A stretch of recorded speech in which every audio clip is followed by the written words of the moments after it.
Victor Gao, welcome to 7:30. Thank you very much for having me. What was the purpose of China firing a nuclear-capable long-range ballistic missile deep into the Pacific Ocean? Well, China is one of the biggest nuclear powers in the world of today. No one should second guess about China's military capabilities. And for China to launch such a testing fire is very routine and very normal. No country should pretend to be surprised about that. Well, when you say routine, that's not strictly true, is it? Because the last test was in September 2024, and for this kind of missile prior to that in the 1980s. So that's not routine, is it? I think it is routine. I think not long ago, China tested a land-based missile, which dropped into the ocean to the east of the French Polynesian. And this time it is more or less in the same line. And it dropped way off the coast from Australia, So I think Australia should have no reason to be surprised about that. And Australia should also not pretend to know about the Chinese military capabilities. In my best judgment, China is completely on the par with the United States in terms of conventional weapons and nuclear weapons. And China and the United States want to maintain peace between these two most consequential countries, and no other country should agitate for war or showdown between themselves and China. We should really promote inevitability of peace in the world of today. Just to understand what you're saying about China's intentions, we understand China currently has about 600 nuclear warheads. Is it China's intention to build as many nuclear warheads as the United States, to be on par with the United States? You never know how many nuclear warheads China has, and this is the biggest strategic ambiguity in our times. No one should know about that. Last year, in a very important meeting, I made a point. No country should ever imagine imposing a nuclear war on China, because while China will not tell you how many nuclear warheads China has, China will have enough nuclear warheads to annihilate the country which dares to impose a nuclear war on China. This is the strategic certainty and the assurance in our time. Therefore, get along with China in peace. Don't agitate for war with China, and don't pretend that China is not a mighty military power in the world of today, dedicated for peace, dedicated to defend free trade. You talked about the fact that Australia shouldn't be surprised by this test, and yet the Australian Foreign Minister Penny Wong made it clear that the warning of this test was extremely short, so they were surprised. Do you accept what she says, that a test of this nature with very limited warning is destabilising for the region? No, not at all. I think China follows international protocol in notifying countries of concern for this testing. And I think Australia should be grateful that China give Australia the courtesy of advance notice about the testing, about the flight details, etc. And I hope China and Australia will really get along with each other, not only as two very large economic trading partners, but also more and more sharing and coordinating on political matters or even geopolitical matters. Let me ask you about the timing of the test. Australia and Fiji had just signed a new defence alliance, one of a number of treaties signed by Australia designed to push back against China's influence in the Pacific. Was this test timed to coincide with the signing of that agreement?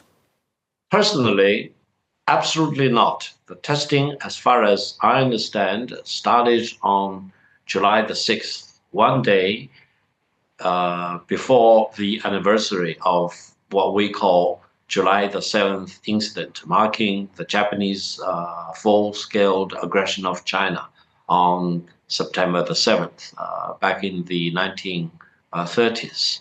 This is the main reason, in my best judgment, of why this testing started on July the 6th, one day before this very important anniversary. Let me just ask you this, if I may. How much do you think that this test of a nuclear-capable missile landing in the Pacific will set back China's diplomacy in the Pacific? Absolutely not. I think China and Pacific countries, especially the island countries, get along with each other very well. We respect each other. We deal with each and other. Yet the leaders of the Pacific nations made clear that they objected to China testing a missile of this nature in the Pacific. Well, in the world of today, in terms of pragmaticality, you may object, but then you need to follow the international rules. The Pacific is not a prohibited region for nuclear testing, and China has absolute legitimacy in doing this kind of testing in the Pacific without violating any international protocol. This is the end of the story, period, and this should not be a hindrance to China-Pacific cooperation. China is a force for international peace. By testing its nuclear capability, China will deter war of all kinds, including nuclear war being imposed on China.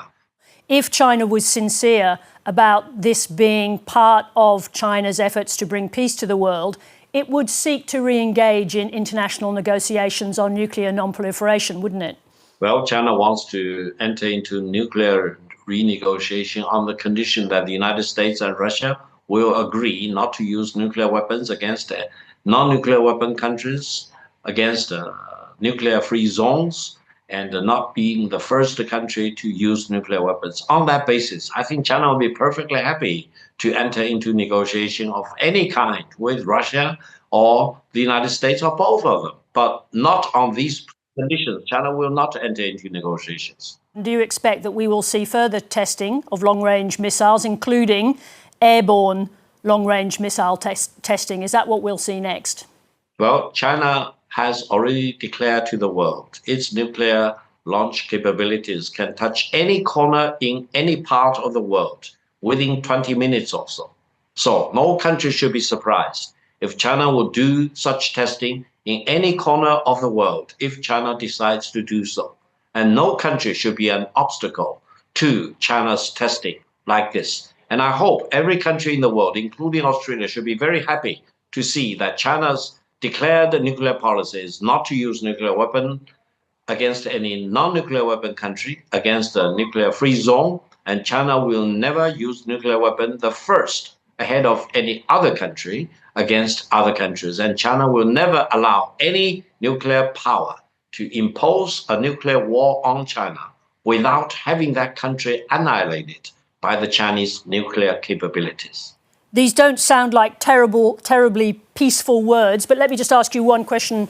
Does Australia's increasing interoperability, that is working alongside with enabling US forces in Australia, make Australia a target for the Chinese military?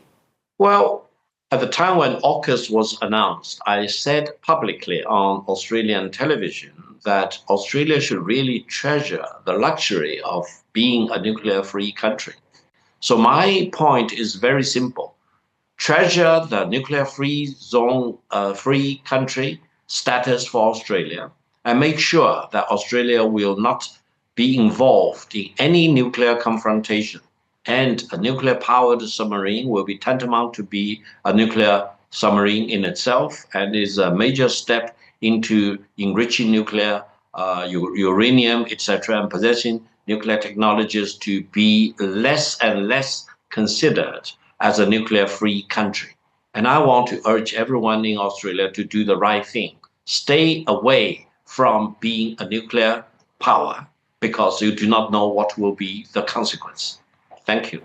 Victor Gao, thank you very much indeed for joining us. Thank you very much for having me.